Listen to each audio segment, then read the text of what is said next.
সুপ্রিয় শিক্ষার্থীবৃন্দ, আসসালামু আলাইকুম। তোমরা কেমন আছো? আশা করি তোমরা ভালো আছো। আমিও তোমাদের দোয়ায় আল্লাহর রহমতে ভালো আছি। আজকে আমরা যে বিষয়টি ক্লাস নিচ্ছি, এই বিষয়টি হলো যে দেখো, আমরা বোর্ডে কিন্তু উল্লেখ করেছি, আমরা এক নজরে এই বিষয়গুলো বোর্ড থেকে আমরা দেখে নেব, তারপরে আমরা পর্যায়ক্রমে আলোচনা করব।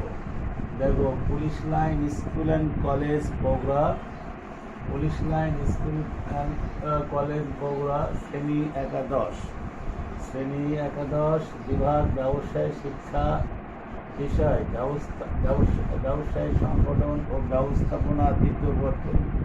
বিষয় হলো ব্যবসায়ী সংগঠন ও ব্যবস্থাপনা, দ্বিতীয় পত্র।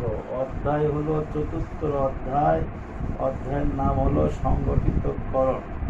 অধ্যায় হলো চতুর্থ অধ্যায়, অধ্যায়ের নাম হলো সংগঠিতকরণ। আলোচ্য বিষয় হলো যে সংগঠনের ধারণা ও সংগঠনের বৈশিষ্ট্যসমূহ। সংগঠনের ধারণা ও সংগঠনের বৈশিষ্ট্যসমূহ। শিক্ষকের নাম মোহাম্মদ আব্দুল হামিদ, প্রভাষক ব্যবস্থাপনা। শিক্ষকের নাম মোহাম্মদ আব্দুল হামিদ, প্রভাষক ব্যবস্থাপনা। তারিখ 9/5/2021। এবার আমরা আলোচনায় যাই। তোমরা অবশ্যই হয়তো তোমরা বই বের করেছো। যারা এখনও বই বের করোনি, তারা বই বের করো এবং চতুর্থ অধ্যায় এই করো, অর্থাৎ ব্যবস্থাপনার দ্বিতীয় পত্র 10টি অধ্যায়। 10টি অধ্যায়ের মধ্যে প্রথম অধ্যায়ের নাম হলো ব্যবস্থাপনার মৌলিক ধারণা। দ্বিতীয় অধ্যায়ের নাম হলো যে ব্যবস্থাপনার নীতি। তৃতীয় অধ্যায়ের নাম হলো পরিকল্পনা প্রণয়ন ও সিদ্ধান্ত গ্রহণ। চতুর্থ অধ্যায় যেটা আমরা আলোচনা করছি, এই অধ্যায়ের নাম হলো সংগঠিতকরণ। আর পঞ্চম অধ্যায়ের নাম হলো কর্মী সংস্থান। তারপরে এইভাবে পর্যায়ক্রমে নেতৃত্ব, প্রেরণা, যোগাযোগ, সমন্বয় সাধন এবং নিয়ন্ত্রণ, এই পর্যায়ক্রমে এগুলি অধ্যায় মিলে মোট 10টি অধ্যায় এই সমন্বয় দ্বিতীয়পত্র বইটি। তা আজকে আমরা যে অধ্যায়টা আলোচনা করছি, এই অধ্যায় হলো চতুর্থ অধ্যায়। এই অধ্যায়ের নাম হলো যে সংগঠিতকরণ। আমরা আলোচনায় যাব যে সংগঠন বা সংগঠিতকরণ যে ব্যবস্থাপনার দ্বিতীয় কাজ, এই দ্বিতীয় কাজ, এই কাজটা কিন্তু অত্যন্ত একটা গুরুত্বপূর্ণ বিষয়। সংগঠন হলো যে কোনো প্রতিষ্ঠানে, যে কোনো দলের বা যে কোনো সংগঠনের, এই সংগঠন কিন্তু একটা বলা হয় প্রতিষ্ঠানের একটা প্রাণ, হৃৎপিণ্ড। অর্থাৎ সংগঠনই প্রতিষ্ঠানটিকে সুন্দরভাবে, সুশৃঙ্খলভাবে সামনের দিকে ধাবিত করবে, চালিত শক্তি হিসেবে কাজ করবে। এটাই হলো সংগঠন। সংগঠন যদি সচল হয়, সবল হয়, শক্তিশালী হয়, তাহলে দেখবে ওই প্রতিষ্ঠান এবং ওই দল অবশ্যই শক্তিশালী হবে। এই জন্য সংগঠন, আমাদের ব্যবস্থাপনার যে কার্যাবলী রয়েছে, যে 7টি বা 6টি যে কার্যাবলী তোমরা বলো, এই কার্যাবলীর মধ্যে একটি কার্যাবলী হলো সংগঠন। এই সংগঠন যদি ব্যবস্থাপনার একজন ব্যবস্থাপক যদি এই সংগঠনটা যদি তার শক্তিশালী হয়, তাহলে দেখবে তার অফিসের কাজের কোনো গ্যাপ বা কোনো ঘাটতি হবে না। সুতরাং এই জন্য সংগঠন দিকটা কী এবং কীভাবে সংগঠন করতে হবে, কীভাবে পরিচালনা করতে হবে, কীভাবে কখন কার দ্বারা কী করতে হবে, কাকে কী সম্মান দিতে হবে, প্রতিষ্ঠান কীভাবে পরিচালনা করতে হবে, এগুলো সব কিছু সব কিছুর জন্যই সংগঠনের প্রয়োজন। চলো আমরা এখন যাই সংগঠনের ধারণা। আবিধানিক অর্থে সংগঠন কী? আবিধানিক অর্থে সংগঠন কি? অর্গানাইজ। ইংরেজির প্রতিশব্দ হলো অর্গানাইজ বা অর্গানাইজিং। শব্দটি অর্গানাইজম থেকে এসেছে। তাহলে অর্গানাইজ বা অর্গানাইজিং শব্দটি ইংরেজির যে প্রতিশব্দ, এটা অর্গানাইজম থেকে এসেছে। এর অর্থ হলো একটি নির্দিষ্ট পদ্ধতি অনুযায়ী কোনো কিছু সাজানো, অর্থাৎ এর মাধ্যমে পৃথক পৃথক অংশের সমন্বয়ে বা পূর্ণাঙ্গ কাঠামো তৈরি করা হয়। কি বলা হলো? যে এর মাধ্যমে পৃথক পৃথক অংশের সমন্বয়ে পূর্ণাঙ্গ কাঠামো তৈরি করা হয়। একটি প্রতিষ্ঠানের ব্যবস্থাপনা পরিচালক থেকে শুরু করে সর্বনিম্ন স্তরের কর্মী পর্যন্ত প্রত্যেকের কাজ ও দায়িত্ব কি হবে, তাদের সম্পর্ক কেমন হবে, কার পদমর্যাদা কি হবে, এসব কিছু নির্ধারণ করার জন্য সংগঠিত করা প্রয়োজন হয়।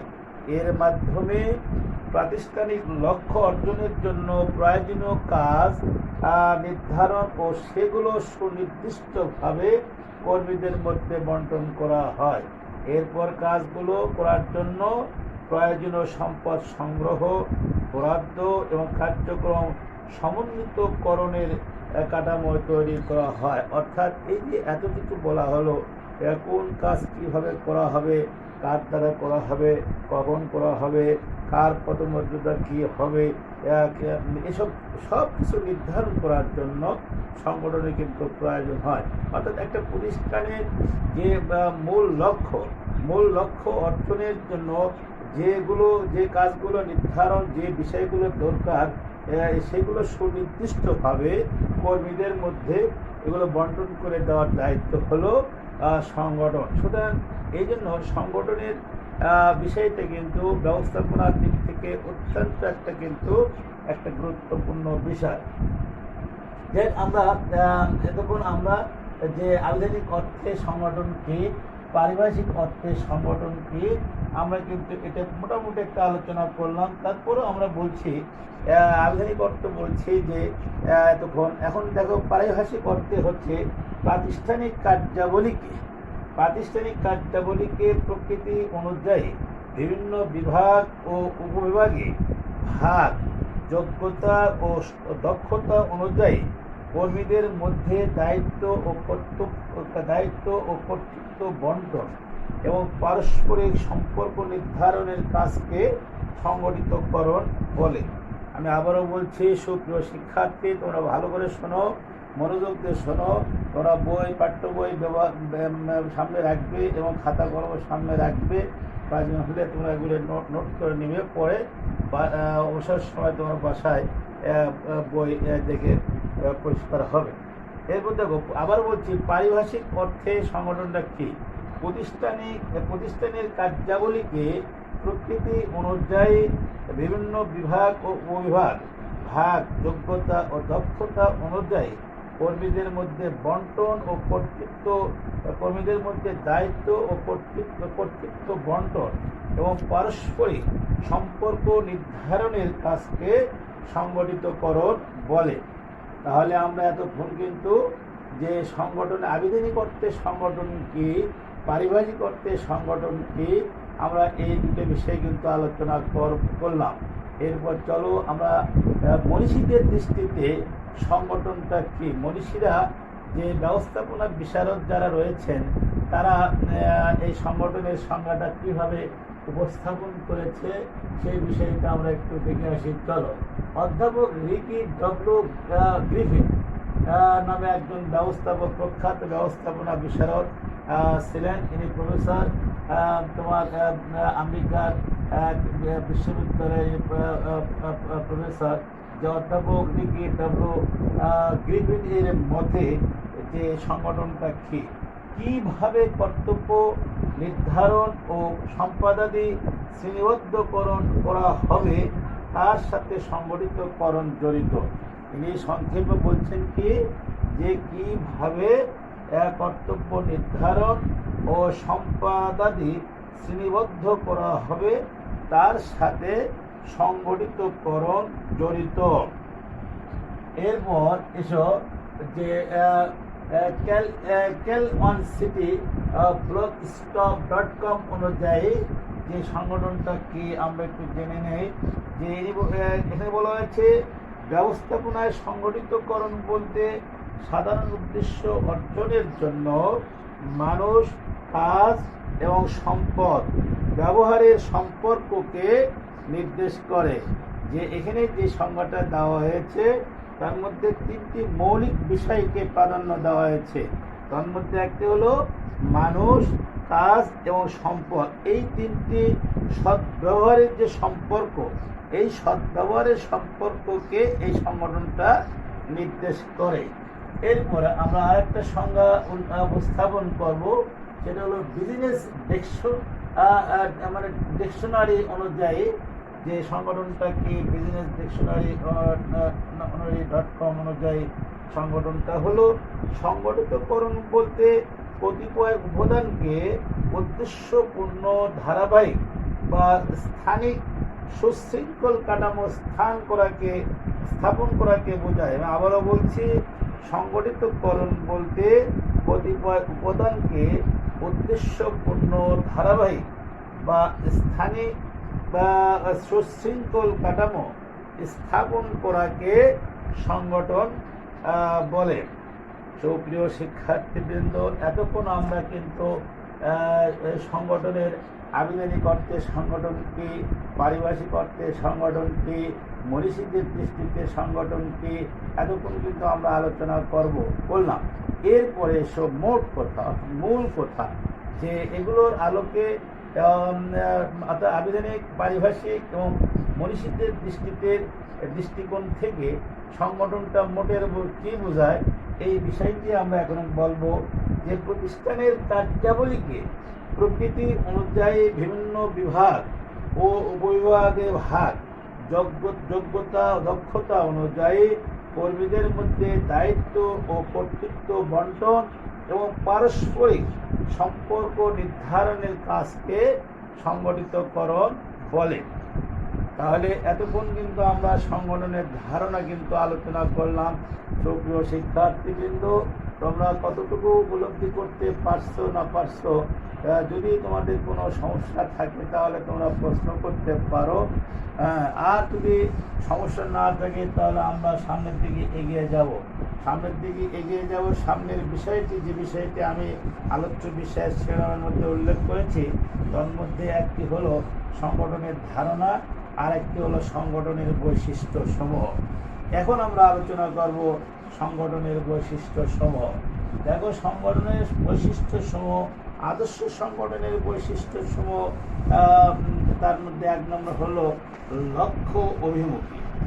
যে লক্ষ্য অভিমুখী প্রতিষ্ঠানের মূল লক্ষ্যটা কি, যে এই মূল লক্ষ্যের দিকে ধাবিত করে কিন্তু সংগঠন। প্রতিষ্ঠানের মূল লক্ষ্য হলো মুনাফা অর্জন করা এবং পাশাপাশি প্রতিষ্ঠানকে সামনের দিকে এগিয়ে নিয়ে যাওয়া, এটাই কিন্তু প্রতিষ্ঠানের মূল লক্ষ্য। এই মূল লক্ষ্যটাকে লক্ষ্যে রূপান্তরিত করার জন্য, লক্ষ্যে পৌঁছিয়ে নেওয়ার জন্য যার পেছনে যার ভূমিকা সবচেয়ে বেশি, সেটাই হলো সংগঠন। এই জন্য সংগঠনকে প্রতিষ্ঠানের হৃৎপিণ্ড এবং প্রতিষ্ঠানের প্রাণ হিসেবে আখ্যায়িত করা হয়েছে। এরপর 2 নম্বর হলো সুসংজ্ঞায়িত কর্তৃত্ব, দায়িত্ব। প্রতিষ্ঠানের দায়িত্ব, কর্তব্য, কর্তৃত্ব এগুলো যদি শ্রেণী অনুযায়ী, প্রকৃতি অনুযায়ী যদি বিভাজন করা হয়, বিভিন্ন উপবিভাগে ভাগ করে যদি এই দায়িত্বগুলো যদি বন্টন করে, যদি যার যে দায়িত্ব দিলে যে দায়িত্ব সম্পন্ন ব্যক্তি, তার দ্বারা যদি এই কাজগুলো যদি করে নেওয়া হয়, তাহলে কাজের মধ্যে কিন্তু একটা সুশৃঙ্খল বা কাজের মধ্যে যে একটা ধারাবাহিকতা বা কাজের যে একটা নির্ভুলতা, এই নির্ভুলতার সাথে কিন্তু কাজ কিন্তু সম্পাদন করা সম্ভবপর হয়। এটাই কিন্তু সংগঠনের কিন্তু আরেকটি কিন্তু বৈশিষ্ট্য। 3 নম্বর হলো কার্য বিভাজন। 3 নম্বর হলো প্রতিষ্ঠানের কাজগুলো, বিভিন্ন ধরনের কাজ থাকে। ক্রয় বিভাগ বলো, বিক্রয় বিভাগ বলো, উৎপাদন বিভাগ বলো, বাজারজাতকরণ বিভাগ বলো, পরিবহন বিভাগ, বিভিন্ন পণ্য সংগ্রহকরণের দিক থেকে বিভিন্নভাবে কাজগুলোকে ভাগ করে নিতে হবে। ভাগ করে নিয়ে কাজগুলোকে সেই অনুযায়ী যদি আমরা যদি কাজ করি, তাহলে কাজের মধ্যে কোনো ত্রুটি বিচ্যুতি, কোনো প্রকার গ্যাপ বা ল্যাগ কিন্তু থাকবে না। এই জন্য সংগঠনের কাজ হলো যে কার্য বিভাজন করা, কাজগুলোকে বিভিন্ন বিভাগ, শাখা প্রশাখা অনুযায়ী ভাগ করে নেওয়া। সুপ্রিয় শিক্ষার্থীবৃন্দ, এরপর আসো 4 নম্বর, কাম্য তত্ত্বাবধান পরিসর। কাম্য তত্ত্বাবধান যার যে দায়িত্ব কর্তব্য, যার যে যতটুকু পরিধি, যার উপর যেটুকু দায়িত্ব দেওয়া হয় এবং তার ওই দায়িত্বর পরিসরটা সঠিকভাবে সে পালন করছে কি করছে না, এটা তদারকি করার দায়িত্ব হলো সংগঠনের। এরপর 5 নম্বর হলো ভারসাম্যপূর্ণতা। ভারসাম্যপূর্ণতা প্রত্যেকটি বিভাগের যে কাজগুলো রয়েছে, এই কাজগুলো তো লোকদের দ্বারাই, ম্যান পাওয়ারের দ্বারাই কিন্তু সুসম্পন্ন করে নিতে হবে এবং যে ম্যানটা যেই লোকের দ্বারা কাজটা করে না হবে, ওই কাজের সাথে তার ভারসাম্যতা আছে কি না আছে, সে কাজ করতে পারবে কি পারবে না, অর্থাৎ তার কাজ করার যে একটা বোঝা বা তার কাজ করার যে ক্ষমতা পরিধি, এই অনুযায়ী কাজগুলোকে করতে হবে। এটাই কিন্তু সংগঠনের কিন্তু আরেকটি কাজ কিন্তু। এরপরে সহজবদ্ধতা। সুপ্রিয় শিক্ষার্থীবৃন্দ, দেখো এবার লক্ষ্য করো, আমরা যে সংগঠনের যে বৈশিষ্ট্য সমূহ আলোচনা করছিলাম, 5 নম্বর কিন্তু আমরা আলোচনা করছিলাম ভারসাম্য পূর্ণতা, তারপরে 6 নম্বর হলো সহজবদ্ধতা। সংগঠনের কাজ হলো যে প্রত্যেকটা বিভাগের কাজ কর্মীদের দ্বারা যে করে নেওয়া হবে, এই কাজগুলো যাতে সহজ হয়, যাতে তাদের কাছে কঠিন যাতে না হয়, সহজবদ্ধ করার জন্য যেগুলো দিক নির্দেশনার দরকার, এই দিক নির্দেশনা কিন্তু তাদের কিন্তু হয়। কাজ যদি কঠিন হয়, জটিল হয়, তাহলে কর্মীরা কিন্তু এগুলি কাজ করতে চাবে না। কাজ যাতে সহজ করে দেওয়া যায়, সেটাই কিন্তু সংগঠনের কিন্তু একটি লক্ষ্য কিন্তু। এরপরে 7 নম্বর হলো দেখো যোগাযোগ ও শৃঙ্খলা। যে সংগঠনের আরেকটি হলো বৈশিষ্ট্য হলো যোগাযোগ। প্রত্যেক বিভাগের মধ্যে, এক বিভাগের সাথে আরেক বিভাগ, এক কর্মীর সাথে আরেক কর্মীর যে যোগাযোগ, এই যোগাযোগটা কিন্তু অত্যন্ত সুশৃঙ্খলভাবে কিন্তু মেনটেন কিন্তু করতে হয়। যদি যোগাযোগ যদি পারস্পরিক যোগাযোগ যদি সুশৃঙ্খলার সাথে যদি না করা হয়, তাহলে দেখবে যে কর্মীদের মধ্যে একটা দূরত্ব সৃষ্টি হয়, বিভাগের মধ্যে একটা দূরত্ব সৃষ্টি হয় এবং এতে কাজের কিন্তু বিঘ্ন ঘটে। শুধু তাই নয়, প্রতিষ্ঠানের ভিতরে নয়, প্রতিষ্ঠানের বাইরে, এক প্রতিষ্ঠান থেকে অন্য প্রতিষ্ঠানের, এক বিভাগ থেকে অন্য বিভাগের, এক ইউনিট থেকে অন্য ইউনিটের যে যোগাযোগের দরকার, এই যোগাযোগটা কিন্তু সুশৃঙ্খলভাবে যাতে হয়, সেটিও কিন্তু সংগঠন কিন্তু ভূমিকা পালন করে থাকে। এরপরে 8 নম্বর হলো সম্পদ ও উপকরণের সঠিক ব্যবহার। যে সম্পদ এবং উপকরণের ব্যবহার, যে প্রতিষ্ঠান যে সম্পদ, যে বিষয় নিয়ে ব্যবসা বাণিজ্য করে, এই সম্পদের যে এই বিষয়ে যে সম্পদগুলো রয়েছে, উপকরণগুলো রয়েছে, এই উপকরণগুলোকে উপযুক্ত সময় সঠিকভাবে ব্যবহার করে এবং সেটিকে বাস্তবে রূপ দেয় কিন্তু কাজ হলো তো এই সংগঠনের। যে সময় যে সম্পদের কাজ, যে উপকরণের দ্বারা যে সম্পদের যে কাজ, সেই কাজগুলোকে সমন্বিত করা, ত্বরান্বিত করার যে ভূমিকা রাখে, এটা হলো সংগঠন। সুপ্রিয় শিক্ষার্থীবৃন্দ, আমরা এবার আসছে নমনীয়তা।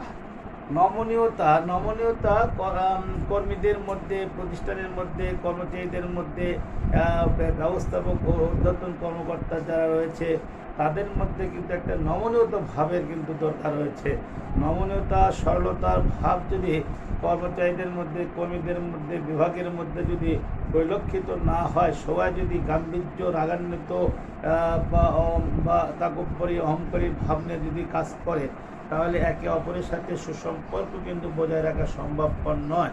সুতরাং কাজের মধ্যে এক কর্মীর সাথে আরেক কর্মী, এক বিভাগের সাথে আরেক বিভাগের যে নমনীয়তার ভাব কিন্তু থাকতে হবে, এটাই কিন্তু সংগঠনের কিন্তু আরেকটি কিন্তু বৈশিষ্ট্য।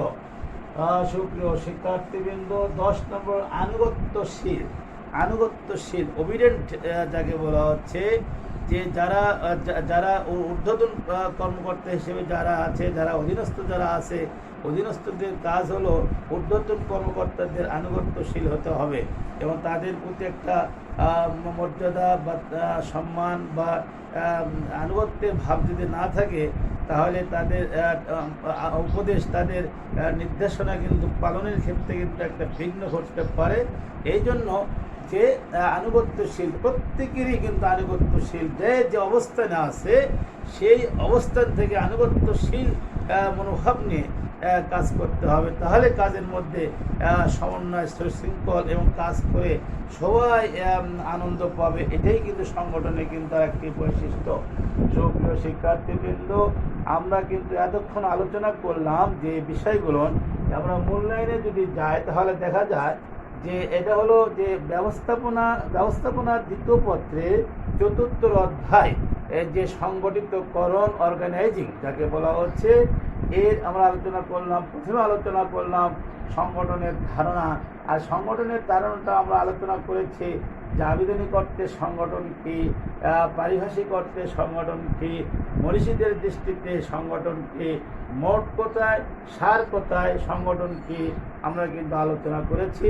তারপরে আমরা আলোচনা করেছি আদর্শ সংগঠনের বৈশিষ্ট্যসমূহ, যে আদর্শ সংগঠনের বৈশিষ্ট্যসমূহ দ্বারাই একটা আদর্শ সংগঠন, ভালো উত্তম সংগঠন কিন্তু পরিচিতি লাভ করে।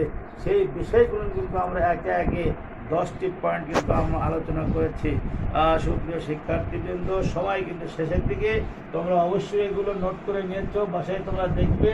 যদি বোঝার ক্ষেত্রে কোনো সমস্যা হয় তাহলে আগামী ক্লাসে তোমরা প্রশ্ন করতে পারো, এবং আমিও তোমাদেরকে প্রশ্ন করব যে তোমরা কতটুকু উপলব্ধি করতে পেরেছো, কতটুকু পড়াশোনা করেছো না করেছো। অবশ্যই আমি কিন্তু আগামী ক্লাসে কিন্তু এটা কিন্তু লক্ষ্য বা অনুধাবন করব। তাহলে আমি আজকে ক্লাস বাড়াতে চাচ্ছি না। সবাইকে বিদায় সালাম, বিদায় সম্ভাষণ জানিয়ে আজকের ক্লাস আমি এখানে শেষ করছি। খোদা হাফেজ, আসসালামু আলাইকুম।